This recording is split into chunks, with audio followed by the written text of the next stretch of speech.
Good morning, friends, and welcome to the pre-market view. We have seen a strong bounce back across the global markets, and US markets were up about 0.7 to almost about 1.25%.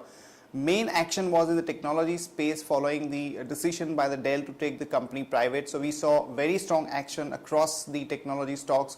Also, Bank of America and some of the banking stocks had a good run up in yesterday's market, and same was the case with the European markets. Most of the markets were up about 0.5 to 1%, and they have shrugged off the political uncertainty relating to corruption scandal in Spain.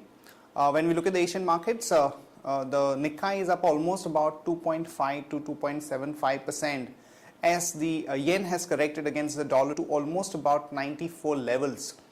From about 81, 82, it has straight away come down to almost 94, which is more than 15% kind of a correction against the dollar.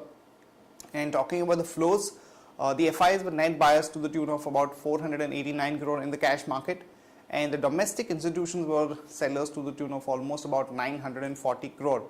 So now what has happened is that as against the similar numbers being there for both the domestic institutions and the FIIs, now we are seeing that the FI flows have actually slowed down and the domestic selling continues at a very high level.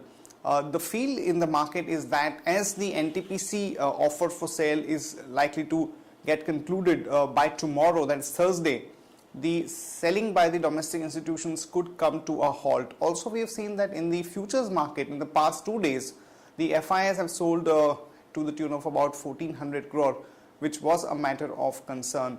And on that note, let me invite Shaival to take us through important F&O cues, ideas and strategies that we could have in the F&O markets. Good morning, friends. Let's have a view at derivatives. Friends, it seems that the problems for the markets are not been solving, and we've seen that the selling pressure continues in the market, and due to which we've seen Nifty further sliding towards the mark of 5,950. Now, in yesterday's trade, we have seen some short positions being squared off in the market, and the PCR ratio has seen a marginal bounce to 0.96 from 0.90. Now, if you talk about the implied volatility from last two sessions, we have seen that the implied volatility has increased, and in yesterday's trade also we have seen the same. So that's been clearly indicating that the market would remain uncertain in the coming trades, and we would see some selling pressure emerging at higher levels.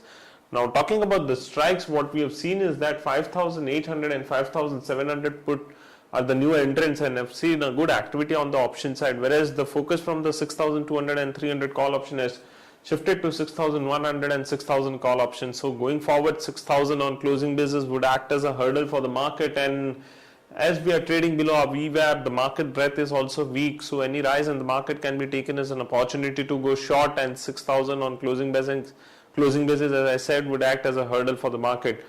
From the stocks perspective, we have identified 3 stocks. Maruti is looking positive, so one can maintain a stop loss of 1579.70 paisa.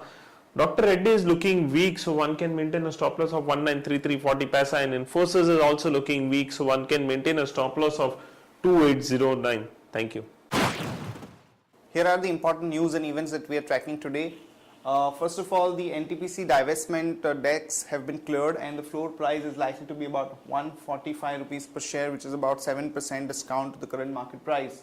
And the government is looking at mobilizing close to about 12,000 crore by selling of about 9.5% stake. Remember that in the current month before the budget, this would be the last divestment that we are looking at. And also Adani Enterprises set the floor price as at about 248 rupees per share, which is in fact 2% higher than the previous close, and they are looking at selling about 70 lakh shares through this OFS route.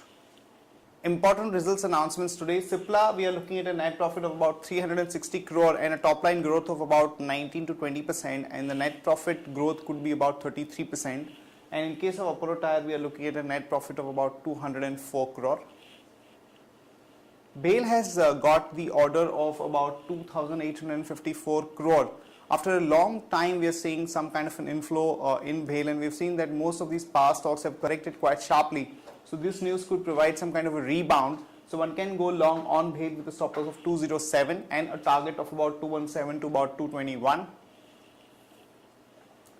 The Cabinet Committee has approved in principle pooling of prices of the imported and the domestic coal to maintain a uniform feedstock price across the country, which is definitely a big positive for Coal India and some of the power companies. Because of this issue, we have been seeing that there was some amount of uncertainty and delay in the power project. So one can go long on Coal India with a stop loss of 342 and a target of about 359 to about 366.